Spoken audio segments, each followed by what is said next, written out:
Sermon sur l'Évangile de Marc, volume 1. Que devrions-nous nous efforcer de croire et prêcher ?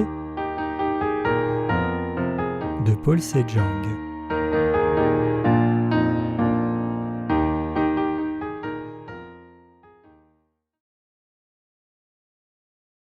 Connaissez-vous le ministère de Jean-Baptiste ?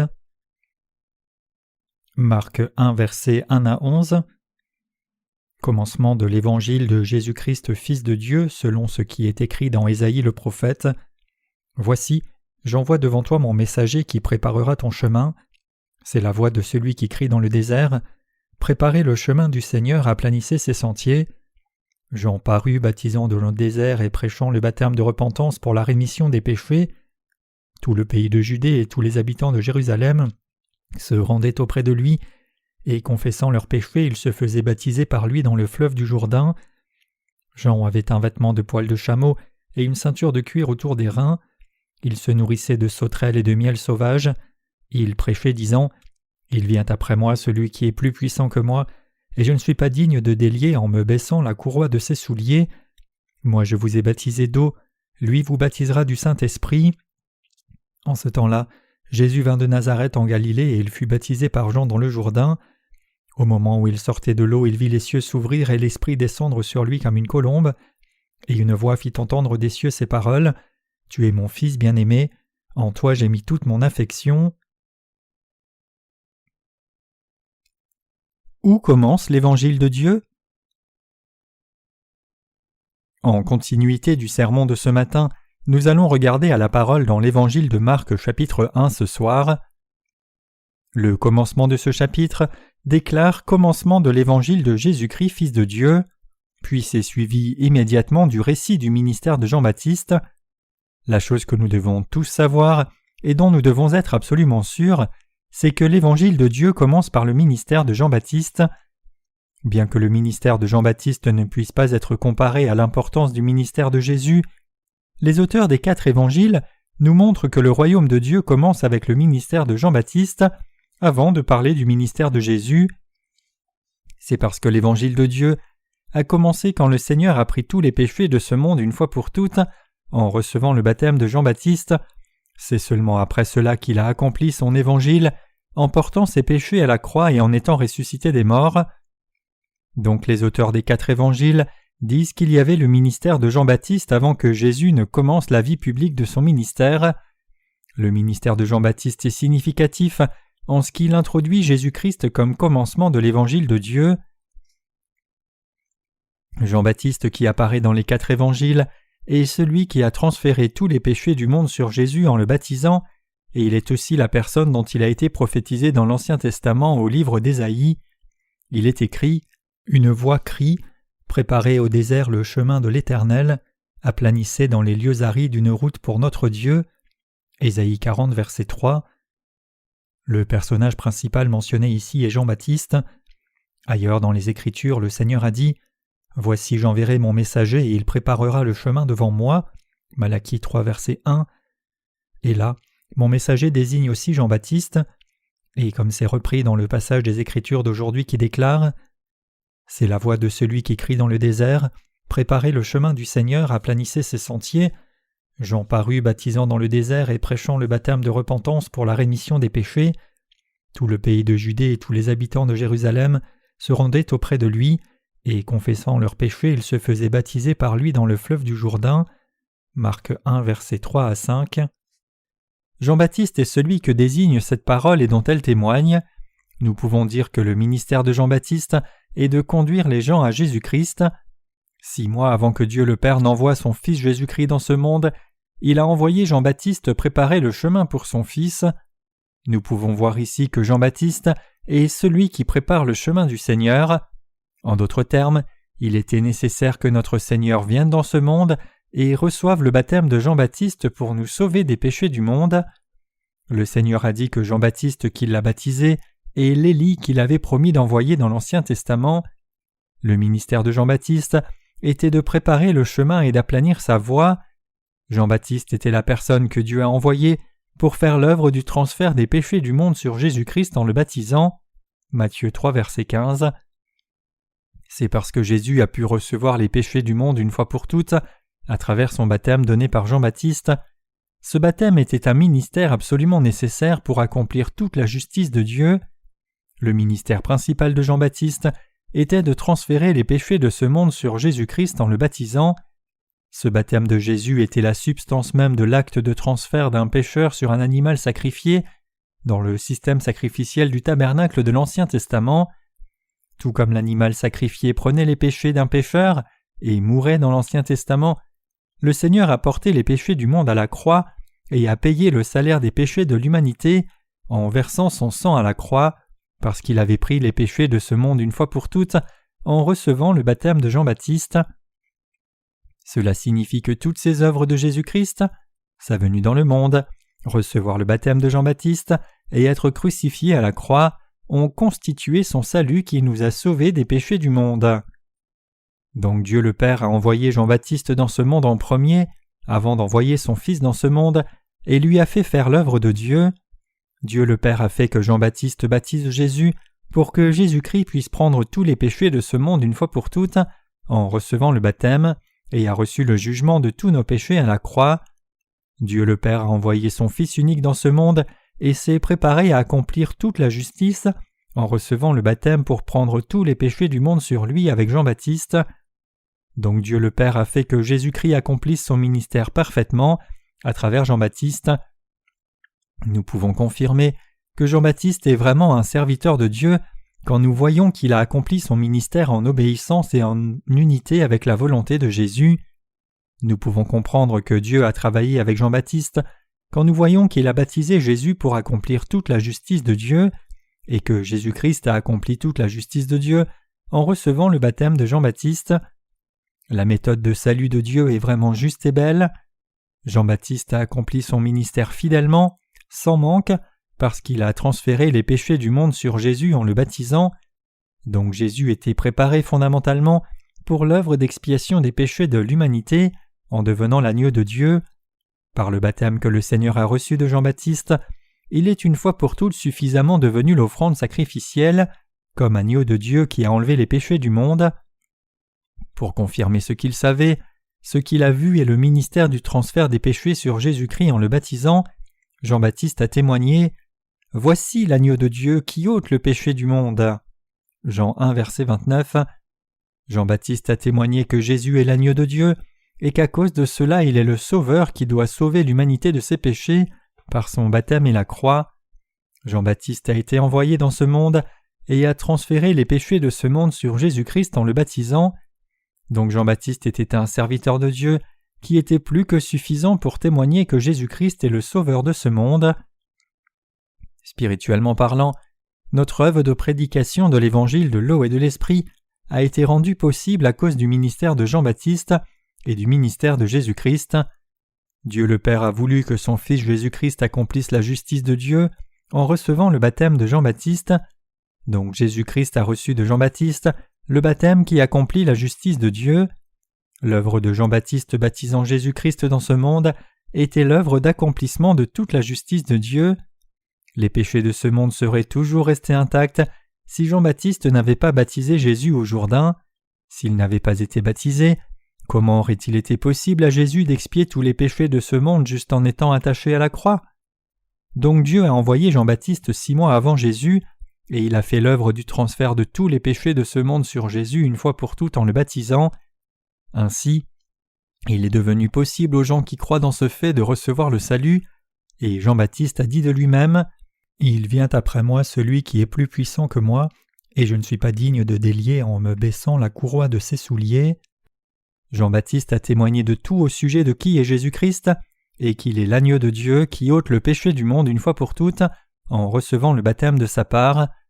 Il conduit ainsi les gens qui croient au baptême de Jésus et son sang à la croix, qui ont accompli toute la justice de Dieu, au salut des péchés à l'avenir.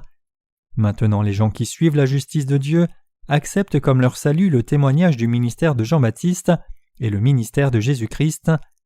La preuve de Jean-Baptiste qui baptise Jésus nous a donné la possibilité de croire que Jésus-Christ est devenu le Sauveur, qui a pris tous nos péchés sur lui en recevant le baptême de Jean-Baptiste.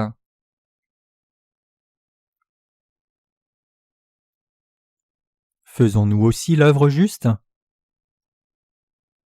Nous qui croyons dans l'Évangile de Dieu, c'est-à-dire l'Évangile de l'eau et de l'Esprit, faisons l'œuvre de Dieu dans des formes variées et en des lieux variés, et nous faisons toutes ces œuvres pour accomplir la justice de Dieu. Comme Jean-Baptiste, nous sommes aussi les gens qui préparons le ministère du Seigneur et préparons l'œuvre de prédication de l'Évangile de l'eau et de l'Esprit de par le monde entier. Quand je regarde les œuvres que Jean-Baptiste a faites dans ce monde, je crois que pour prêcher l'Évangile de l'eau et l'Esprit de par le monde entier, nous devons prêcher les œuvres de Jean-Baptiste qui baptise Jésus et de Jésus qui prend tous les péchés du monde sur lui en recevant le baptême en étant crucifié à la croix. Jean-Baptiste a aussi fait l'œuvre qui exhorte les gens à rejeter leurs idoles et à revenir à Dieu. Jean-Baptiste a désigné les péchés des gens qui adoraient les idoles et les a amenés à se repentir et à revenir à Dieu en disant « Vous devez revenir à Dieu et vous devez savoir et croire que Jésus-Christ est le Sauveur, qui a accompli toute la justice de Dieu. Cependant, vous et moi ne pouvons pas faire l'œuvre maintenant comme Jean-Baptiste l'a fait à cette époque, mais nous témoignons que Jean-Baptiste a transféré les péchés de ce monde sur Jésus, une fois pour toutes en le baptisant. Je pense que quelqu'un devrait témoigner de l'œuvre de Dieu si nous ne témoignons pas vraiment de ces œuvres justes de Dieu. Donc le Seigneur nous a confié la justice de Dieu à vous et moi, qui croyons dans l'Évangile de l'eau et l'Esprit, et nous a fait prêcher cet Évangile. La parole dans le livre de la Genèse rapporte les généalogies de qui a engendré qui et ainsi de suite. Il est dit que les serviteurs de Dieu ont marché avec Dieu pendant tant d'années et ont engendré tel, et il est parlé des descendants de la foi. Dieu a manifesté sa volonté à travers ses serviteurs.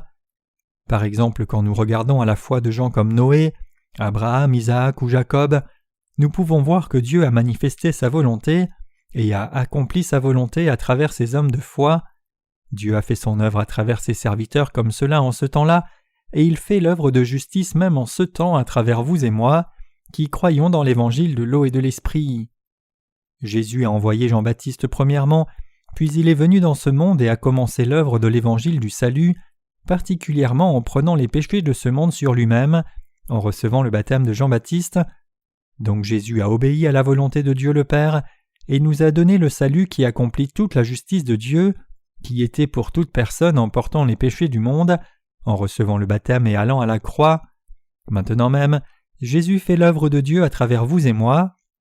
Cela signifie que Dieu nous fait évangéliser par l'Évangile de l'eau et l'Esprit afin de faire que tant de gens se repentent réellement. Ces jours-ci, nous avons publié des livres de sermons sur le livre de la Genèse pour propulser notre ministère de la littérature de l'Avent. Nous avons fini de traduire le chapitre 1 du livre de la Genèse et il sera probablement téléchargé sur notre site sous forme de livre électronique cette semaine.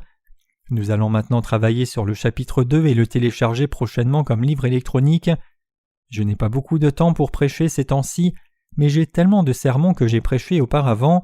Nous allons produire un livre à partir du livre de la Genèse chapitre 2, un autre livre à partir du chapitre 3 et un autre livre à partir du chapitre 4 aussi. Je ne dis pas que c'est bien que beaucoup de livres soient publiés à partir de mes sermons. Ce que je dis, c'est que c'est merveilleux que nous puissions prêcher la volonté de Dieu à travers la parole de Dieu dans chaque chapitre du livre de la Genèse. C'est parce que nous pouvons prêcher la volonté de Dieu à partir des différents récits de différentes parties de la Bible. Nous sortons des sermons que nous avons partagés auparavant du stock avec la vérité et nous produisons des livres électroniques et évangélisons avec. Et le contenu de ces livres insiste sur le vrai évangile de l'eau et de l'esprit. Évangéliser cet évangile de la justice de Dieu, c'est témoigner du ministère de Jean-Baptiste et du ministère de Jésus. Toutes les œuvres de Dieu se sont accomplies quand nous prêchons la vérité de l'évangile de l'eau et de l'esprit à travers la parole de Dieu petit à petit. Nous avons essayé dur de prêcher l'évangile de l'eau et de l'esprit à beaucoup de gens jusqu'à maintenant, mais il y a encore tant de gens qui restent et qui devraient recevoir le vrai salut en lisant nos livres sur l'évangile de l'eau et l'esprit et en y croyant de tout leur cœur. Le temps est maintenant venu pour que tous les gens connaissent et croient l'évangile de l'eau et l'esprit et reçoivent le salut de tous leurs péchés. Afin de faire cela, nous devons travailler dur et témoigner encore plus sur le ministère de Jésus et le rôle de Jean-Baptiste à travers la parole de Dieu. Le ministère de la littérature que nous faisons vous et moi est absolument nécessaire. L'œuvre de prédication de l'évangile de l'eau et de l'esprit au monde entier est merveilleuse. Jean-Baptiste a transféré les péchés de ce monde sur Jésus en le baptisant, et Dieu a donné le vrai salut aux gens qui croient dans la justice de Dieu, à travers son œuvre et l'œuvre juste de Jésus, qui a pris les péchés du monde sur lui-même une fois pour toutes, en recevant le baptême et en a payé le prix, en versant le sang. Nous devons savoir que nous sommes les serviteurs justes de Dieu et faire l'œuvre de Dieu par la foi. Comme Jean-Baptiste a préparé le chemin du Seigneur, vous et moi devons aussi travailler dur pour diffuser l'évangile de l'eau et de l'esprit dans le monde entier. Nous devons toujours être prêts à prêcher l'évangile de l'eau et de l'esprit et le prêcher par la foi. Il n'y a pas de purification des péchés dans le cœur des gens sans la prédication de l'évangile de l'eau et de l'esprit. Le monde entier ne sera pas évangélisé sans cet évangile de l'eau et de l'esprit. Donc nous devons nous préparer encore plus par la foi si nous voulons diffuser l'évangile de la justice de Dieu. Nous devons faire cela comme la femme prépare beaucoup de choses pour donner naissance à un enfant. Prêcher l'évangile de l'eau et de l'esprit, c'est précisément ce que le Seigneur veut que nous fassions. Combien cette œuvre de Dieu serait-elle digne si nous faisions l'œuvre de Dieu dans l'état où nous connaissons la justice de Dieu et avons une conviction absolue? Nous devons prêcher l'évangile de l'eau et de l'esprit et prier Dieu pour cette tâche. Plus nous relevons ce défi, plus Dieu accomplit toutes ses œuvres. Donc quelle œuvre peut donner plus de bonheur que celle-là? Qui est réellement la personne la plus heureuse dans ce monde? Nous sommes les gens qui avons reçu la rémission de tous nos péchés en croyant dans l'évangile de l'eau et de l'esprit, et nous sommes les gens qui moissonnent spirituellement selon les efforts que nous mettons à l'œuvre de la justice de Dieu. Ce sont les raisons pour lesquelles nous sommes les gens les plus heureux. C'est une bénédiction de pouvoir moissonner et manger les choses pour lesquelles nous avons travaillé. Nous serions satisfaits si toutes les choses que nous avons préparées étaient utilisées pour la prédication de l'évangile de l'eau et de l'esprit, et que beaucoup d'âmes recevaient la rémission de leurs péchés. Nous sommes les gens qui avons reçu les bénédictions de Dieu. Nous sommes vraiment des gens bénis dans la présence de Dieu. Vous et moi devons vivre pour cette œuvre si nous faisons l'œuvre de Dieu, et si nous sommes absolument certains que nous avons reçu les bénédictions de Dieu. Les œuvres que vous et moi faisons maintenant, c'est préparer le royaume du Seigneur. Une telle œuvre consiste à aplanir le chemin du Seigneur. Combien est-ce difficile de faire le ministère de Jésus-Christ dans ce monde de nos jours? Le ministère vraiment difficile, c'est témoigner du ministère de Jean-Baptiste et aussi témoigner que Jésus-Christ est l'agneau de Dieu. Donc il est écrit « Aplanissez sa voie ».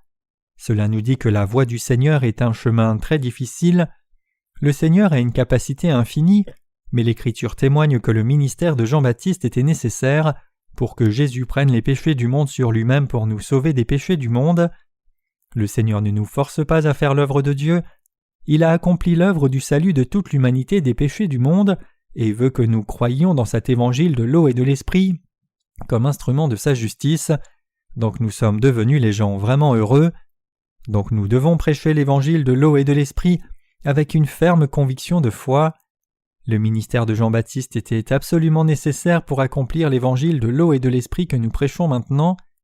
Nous envoyons des livres qui contiennent l'évangile de l'eau et l'esprit, mais nous avons été incapables d'en envoyer beaucoup ces jours-ci, donc nous avons continué de télécharger des livres électroniques sur notre site pour prêcher cet évangile authentique par Internet. Beaucoup de gens vivant dans le monde entier ne savent pas encore ce qu'est l'évangile de l'eau et de l'esprit, et il y a tant de gens qui n'ont même pas encore entendu parler de cet évangile. Même quand nous essayons de prêcher l'évangile de l'eau et de l'esprit, nous devons réfléchir sur le nombre de livres que nous devons publier pour accomplir cette mission, et combien de fois encore nous devons prêcher cet évangile. Nous devons prêcher l'évangile de l'eau et de l'esprit, et déraciner les faux enseignements et les tares, en distribuant beaucoup de livres.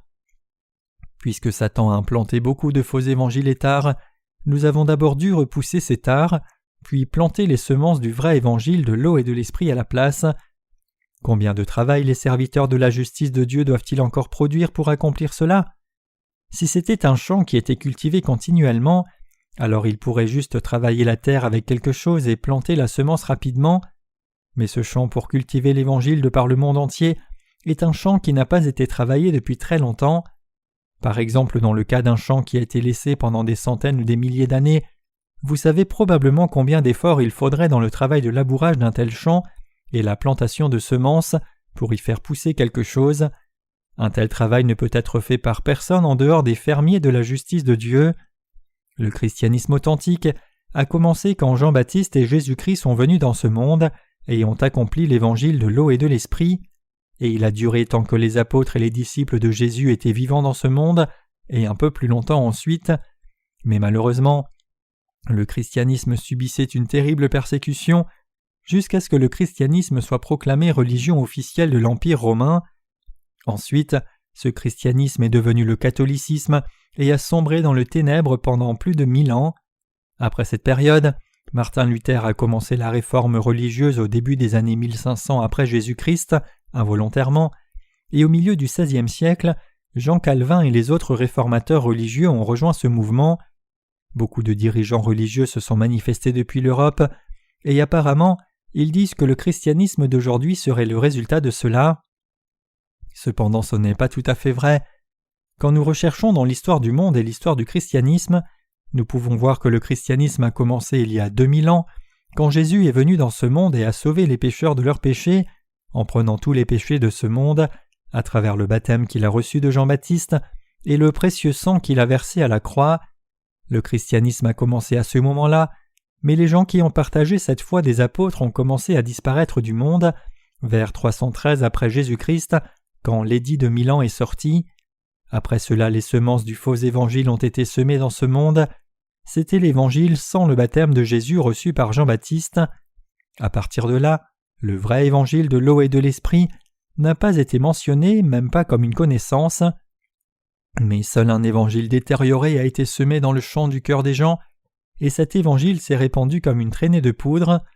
Même dans ce monde, des choses comme les orties et les ronces épaisses poussent même quand nous ne plantons pas de bonnes semences, et c'est la même chose dans les questions spirituelles aussi.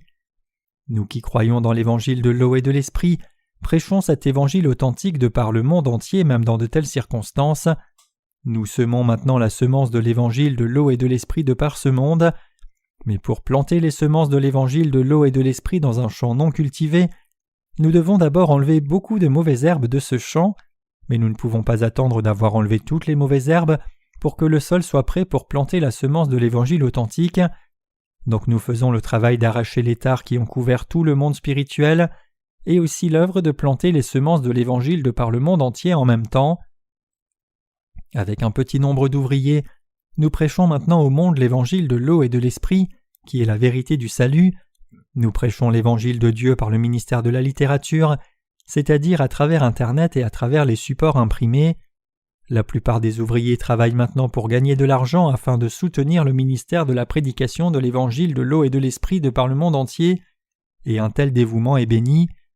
Même quand Jean-Baptiste est venu dans ce monde, les gens n'ont pas reconnu qui il était, mais néanmoins Jean-Baptiste a baptisé Jésus-Christ et a témoigné « Voici l'agneau de Dieu qui ôte les péchés du monde » Jean 1 verset 29. Jean-Baptiste a témoigné « Il est l'agneau de Dieu, il est Jésus-Christ l'agneau de Dieu, qui ôte les péchés du monde en recevant le baptême de ma part. Il est plus puissant que moi, et je ne suis même pas digne de délier la courroie de ses sandales. Il a vécu dans le désert, et a prêché la parole de Dieu aux Juifs, et beaucoup d'entre eux se sont retournés vers Dieu. Maintenant même beaucoup de gens ont cru en Jésus-Christ comme leur sauveur, après avoir entendu le témoignage de Jean-Baptiste. Ils voient le ministère de Jean-Baptiste, et croient en Jésus-Christ comme le sauveur. Puisque Jean-Baptiste a fait l'œuvre de baptiser Jésus, le Seigneur a été alors capable d'accomplir sa mission. Puisqu'il a reçu ce baptême de Jean-Baptiste, il a pu mourir à la croix efficacement, puis est ressuscité des morts et s'est assis maintenant à la droite du trône de Dieu le Père. Depuis, tous les gens qui vivent de par ce monde entier sont maintenant capables de recevoir le salut de leurs péchés en croyant dans l'évangile de l'eau et de l'esprit. Puisque le ministère de Jean-Baptiste était absolument nécessaire dans l'évangile de l'eau et de l'esprit, les gens qui peuvent témoigner de cette œuvre se sont levés et ont prêché l'évangile de l'eau et l'esprit, et ont fait que beaucoup de gens dans le monde entier croient cette vérité. Nous sommes heureux de témoigner du ministère de Jean-Baptiste et du ministère de Jésus-Christ dans le monde en ce temps. Nous devons témoigner du ministère de Jean-Baptiste avec foi qui croit dans la justice de Dieu et l'amour de Dieu. Jean-Baptiste s'est écrié « Préparez le chemin du Seigneur, aplanissez sa voie », et nous devons aussi de même soutenir la prédication de l'Évangile fidèlement, comme serviteurs de Dieu, pour faire que l'Évangile de l'eau et de l'Esprit du Seigneur soit diffusé largement dans ce monde. De plus, nous devons travailler dur pour faire que la volonté de Dieu soit accomplie dans ce monde.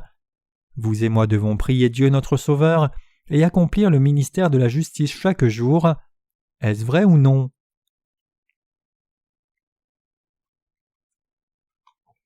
Nous, les serviteurs de Dieu, devrions prêcher l'évangile de l'eau et de l'esprit par-dessus quoi que ce soit d'autre. Comment pourrions-nous, nous qui croyons dans l'évangile de l'eau et de l'esprit, avoir un autre but? Nous devons être fidèles à la parole qui dit à ses serviteurs d'aplanir sa voie. Nous ne pouvons pas chercher les choses de ce monde après avoir cru dans l'évangile de l'eau et de l'esprit. Que nous mangions ou buvions, nous devons vivre pour la gloire de Dieu. Quoi que nous fassions, nous devrions le faire pour la gloire de Dieu. Nous devons travailler avec la foi qui croit dans la justice de Dieu bien que nous soyons manquants. Croyez-vous aussi cela? Chers croyants, ceux qui croient et servent l'évangile de l'eau et de l'esprit sont les serviteurs de Dieu. Nous devons travailler avec une foi claire en cela. Au lieu de juste connaître et croire au ministère de Jean-Baptiste, nous devons prêcher par la foi que Jésus a enlevé les péchés du monde une fois pour toutes en recevant le baptême de Jean-Baptiste.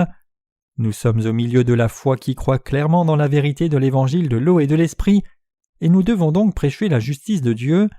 Nous devons vraiment avoir la foi qui croit dans l'évangile de l'eau et de l'esprit, la justice de Dieu, plutôt que de croire aveuglément en Jésus parce que tous les autres croient en lui, et nous devons faire l'œuvre de Dieu par la foi. Nous devons savoir combien cette œuvre que nous faisons est réellement précieuse, et nous devons savoir que la volonté du Seigneur est accomplie à travers nos efforts.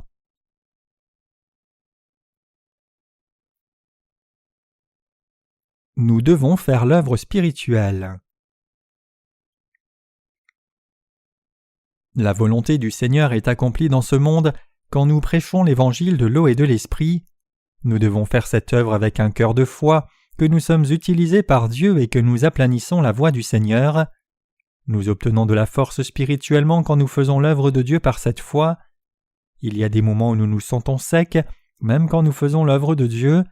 C'est comme lorsque nous pensons que nous travaillons seulement pour nourrir notre corps physique. Combien c'est épuisant! Disons que vous allez au travail pour quelqu'un pendant 7 heures ou 8 heures et qu'on vous paye $50 par jour, et donc imaginons que vous prenez cet argent et vivez seulement pour votre corps physique. Quelle joie peut-il y avoir dans une telle vie? L'on devient épuisé quand on agit juste pour vivre une telle vie. C'est pour cela que les Européens veulent aller loin en voyage pendant quelques semaines pour avoir travaillé dur pendant toute une année. Beaucoup de Brésiliens, même si ce n'est pas tout le monde, travaillent pendant 1 an et utilisent leur argent au festival de samba qui a lieu pendant 1 à 2 semaines. Bien sûr, ce serait si amusant dans un sens charnel. Dans leurs conditions, ils vivent probablement comme cela à cause du climat et la nature de leur pays est si belle pendant qu'ils jouissent d'une vie opulente.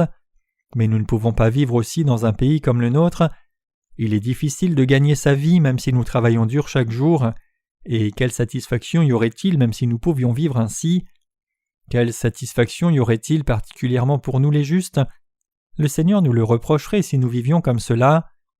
Je rends vraiment grâce à Dieu de nous avoir confié de telles œuvres à vous et moi. Je rends grâce au Seigneur de nous avoir confié le même rôle que celui de Jean-Baptiste ainsi. Vous et moi faisons l'œuvre de la justice de Dieu ensemble, et je me sens vraiment digne de faire cette œuvre. Je me sens vraiment digne quand je vois que vos dons sont utilisés pour la prédication de l'évangile de l'eau et de l'esprit. Vous sentez-vous aussi digne de l'œuvre que vous faites et qui est si bénéfique à la diffusion de l'évangile? Nous pouvons travailler comme cela parce que nous sentons que c'est digne, autrement nous ne serions pas capables de travailler jusqu'à l'épuisement comme cela. Comment pourrions-nous faire cette œuvre si nous ne nous sentions pas dignes dans cette œuvre? Cela serait digne même si nous pouvions moissonner du fruit seulement au niveau de notre travail, mais Dieu nous ramène une moisson digne de milliers et dizaines de milliers de fois plus, bien que nous n'ayons fait qu'un petit travail pour Dieu. Cela serait aussi bien de travailler pour les choses que nous aimons faire dans ce monde, mais l'œuvre que nous faisons maintenant est vraiment digne. Cette œuvre de service de l'Évangile du Seigneur est une œuvre vraiment digne. Elle n'a pas de prix, vraiment. Elle est vraiment digne pour nous tous. C'est vraiment digne pour vous et moi et je me plais à le faire. Pourquoi? Je fais cette œuvre parce qu'elle est digne spirituellement. Quelle autre raison pourrait-il y avoir? Nous faisons l'œuvre de Dieu parce que c'est digne. Nous faisons cette œuvre parce que nous voyons les gens recevoir la rémission de leurs péchés en croyant dans l'évangile de l'eau et de l'esprit. Chers croyants, si cette œuvre a bénéficié aux gens même d'une façon charnelle, bien que ce ne soit pas l'œuvre du salut d'une âme humaine, et s'ils pouvaient réellement vivre prospères et devenir heureux à cause de l'œuvre que nous faisons, alors même cela serait digne. Même les œuvres vertueuses pour la chair des gens sont considérées comme dignes, mais nous faisons l'œuvre du salut des âmes. Donc combien est-ce digne? C'est une œuvre vraiment digne. Quelle œuvre dans ce monde pourrait être plus digne que cela? S'il y avait une œuvre plus précieuse que cela, nous ferions cette œuvre. Je relèverai le défi de faire cette œuvre. Si cette œuvre était plus digne que l'œuvre de Dieu par exemple, si l'œuvre de fabriquer une fusée et de l'envoyer et d'arpenter le monde depuis l'espace intensément et découvrir ce qui se passe dans certains endroits était plus digne, je serais passé à de telles œuvres, mais ce n'est pas plus digne même si je faisais une telle œuvre. Même cela, c'est une œuvre qui ne sert qu'à satisfaire son propre ego, c'est-à-dire une œuvre qui ne suit que les propres désirs charnels. Nous faisons maintenant l'œuvre du salut de la vie des gens et leur faisons recevoir la rémission des péchés et la vie éternelle. Cette œuvre est si merveilleuse que je sens dans mon cœur que les ministres et ouvriers qui font cette œuvre du ministère de la littérature doivent remercier Dieu, comme je pense. Je suis reconnaissant, mais vous devez aussi être reconnaissant à Dieu. Combien c'est reconnaissable que nous puissions faire une telle œuvre après être nés dans ce monde. Je ne sais pas ce que les frères, sœurs et ministres qui travaillent dans notre mission dans le pays tout entier pensent. Ils peuvent penser qu'ils traversent des difficultés durant leur vie parce qu'ils ont rencontré quelqu'un comme moi. Alors que je fais le ministère de la littérature à l'étranger, je pense, quand ce livre sera envoyé, ce livre aura un grand impact sur les lecteurs spirituellement. Donc je me sens heureux dans mon cœur, bien que mon corps soit épuisé par ce travail. Nos ministres qui traduisent ou éditent les documents, tous les saints qui sont assis en face de leur ordinateur maintenant, et ces ouvriers qui gagnent de l'argent pour soutenir la prédication de l'Évangile, tous nos frères et sœurs qui servent dans différents endroits et sous diverses formes variées, font tous une œuvre très digne. Donc je les encourage par ces paroles. Nous devons être reconnaissants à Dieu, au lieu de juste penser aux choses difficiles que nous voyons. Où irions-nous et que ferions-nous de l'œuvre de Dieu en dehors de son Église? Et parfois je les reprends quand ils se plaignent et disent qu'ils ne peuvent plus faire le travail parce que c'est trop difficile. Alors vous penseriez, ce petit monsieur devient encore plus borné. Arrêtez de vous vanter maintenant que nous avons de telles difficultés parce que nous n'avons même pas assez d'ouvriers de Dieu. Effectivement, c'est vrai, mais je vous demande de faire un certain travail parce que c'est faisable, et je vous dis de le faire parce que cela doit être fait, et je dis que nous devrions continuer cela parce que nous sommes heureux de ce travail. Autrement je ne vous aurais pas demandé de faire son œuvre si cette œuvre nous rendait malheureux et qu'elle ne bénéficiait à personne du tout. C'est pour cela que je dis dans mon cœur, remerciez Dieu, rendez grâce à Dieu. Il y a des moments où cela semble si difficile parce que nous avons un corps physique. Cependant nous devons encore rendre grâce à la justice de Dieu. Où pouvons-nous aller et faire cette œuvre de Dieu? Quand nous regardons à la communauté chrétienne d'aujourd'hui qui n'est pas encore née de nouveau, ils sont incapables de sauver même une âme s'ils travaillent si dur, mais nous faisons son œuvre et faisons que tant de gens reçoivent la rémission des péchés. Combien est-ce reconnaissable? L'œuvre que nous faisons à la maison et toute l'œuvre que nous faisons à l'Église de Dieu sont les œuvres de Dieu. Je me sens très fier de cela. Je pense et crois que l'œuvre que nous faisons est vraiment une grande œuvre. Je crois que Dieu nous a confié une grande œuvre et que cette œuvre que nous faisons est le moyen de nous préparer à l'évangélisation par l'évangile de l'eau et de l'esprit. Je me sens vraiment digne et heureux de cela. Je me sens parfois frustré quand je suis malade physiquement ou quand l'œuvre de Dieu ne va pas bien, mais je pense et me dis à moi-même, je suis heureux, je suis vraiment heureux. Il y a un hymne qui dit « Le Seigneur veille sur les passereaux et il veille sur nous, et nous sommes vraiment des gens heureux. Vous et moi sommes des gens heureux. Nous sommes vraiment heureux. Combien sommes-nous heureux d'avoir rencontré le Seigneur après être nés dans ce monde, et combien sommes-nous heureux de faire l'œuvre à laquelle le Seigneur prend plaisir? Est-ce vrai ou non? Combien c'est digne, bien que ce soit difficile. Jean-Baptiste est né dans ce monde et a commencé l'œuvre de Dieu à l'âge de 30 ans, et bien que nous ne sachions pas jusqu'à quel âge il a vécu, nous savons qu'il est mort à l'âge de 30 et quelques années. Il a ensuite été martyr. Simplement il a vécu une vie courte et pleine, et donc combien Jean-Baptiste a dû être heureux? Combien nous devrions être heureux de faire cette œuvre après avoir rencontré la justice du Seigneur? Nous sommes vraiment heureux, nous sommes des gens heureux. Donc la chose que je veux vous dire, c'est que vous devez tous faire les œuvres du Seigneur avec la ferme conviction que vous faites une œuvre vraiment heureuse, indépendamment du travail que vous faites. Vous devez faire l'œuvre du Seigneur avec assurance, plutôt que de le faire nonchalamment. Même si l'œuvre n'est pas accomplie rapidement, nous devons vraiment faire au moins petit à petit. L'un de nos sages renommés de Chine a dit que sa langue s'est brisée quand il a cessé de lire même une seule journée, et de même nous devons faire cette œuvre digne même un peu chaque jour. Nous ne pouvons pas faire tellement de travail en un jour, et l'œuvre peut être dure et fatigante.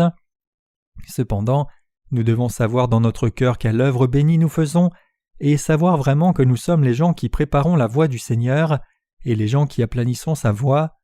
Quand Dieu le Père a envoyé son Fils Jésus-Christ dans ce monde, il a dit à son Fils « Voici j'envoie mon messager devant ta face, qui préparera la voie devant toi. » J'ai dit que mon messager ici désigne Jean-Baptiste, mais cette parole s'applique à nous aussi.